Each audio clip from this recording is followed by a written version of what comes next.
बने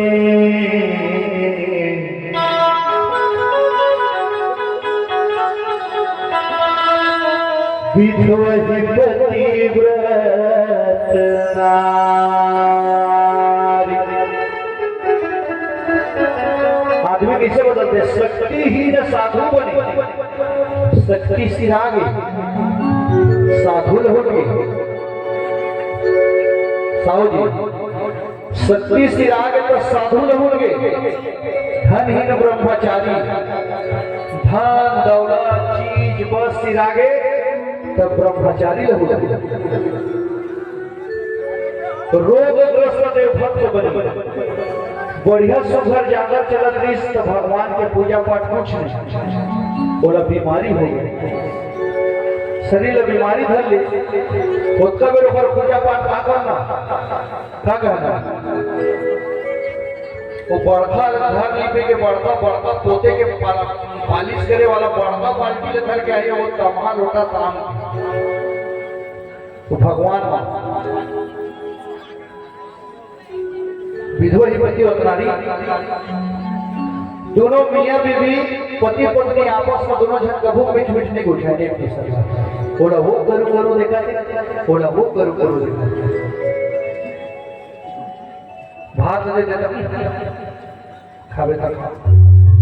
वो बात है मोर प्रेम से गोठाती तो शिक्षा की सबो खा लेते करू की सबो खा लेते, लेकिन दोनों जन बीच में एक दूसरे वो लमो फूलो फूलो के गोटिया पति मर गए,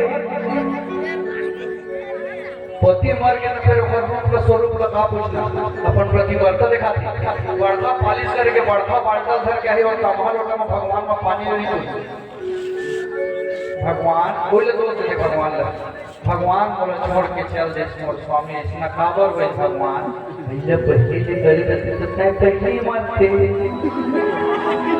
कर बदारे करम थका करी गीत गा रहे अरे लड़का पानला खेल गवाए जवानी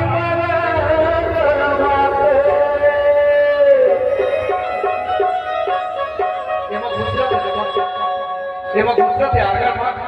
ये 50,000 60,000 देखौनी लेते अरे चौथा पंतोरे आगे बुढ़ा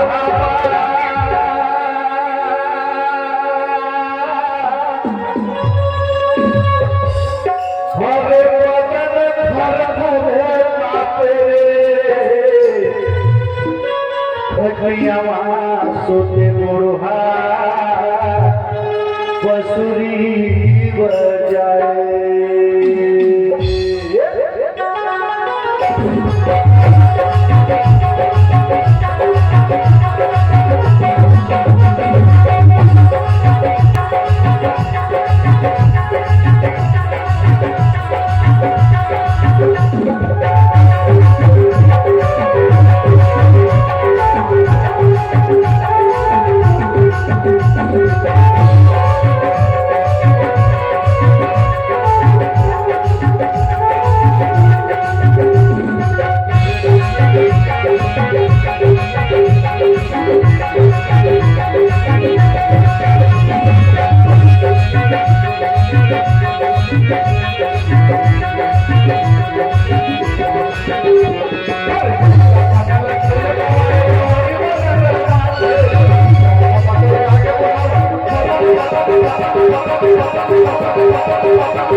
और घर के नारी तेरे प्राण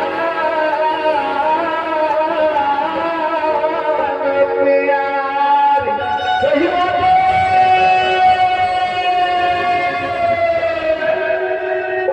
हर घर के नारी तेरे प्राण प्यारी गोविंद के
बेटा बहू तुझको से बेटा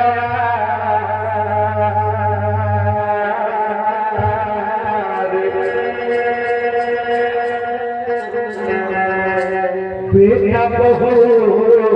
तुझको से बिन बताए कहाँ उड़ जाहिए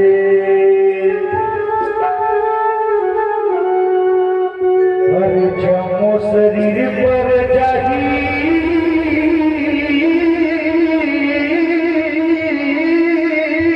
प्यारा सही बात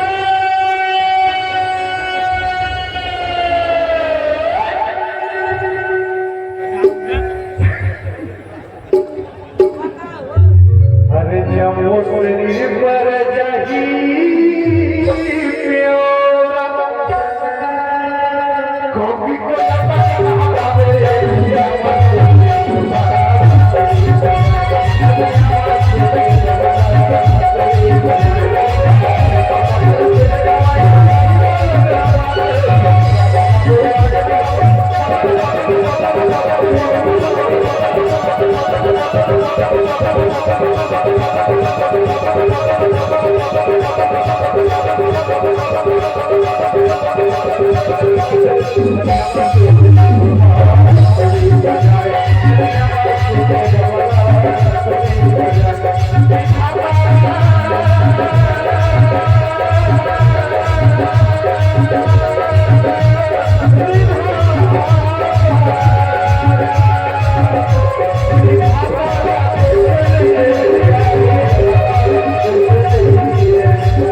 ढाका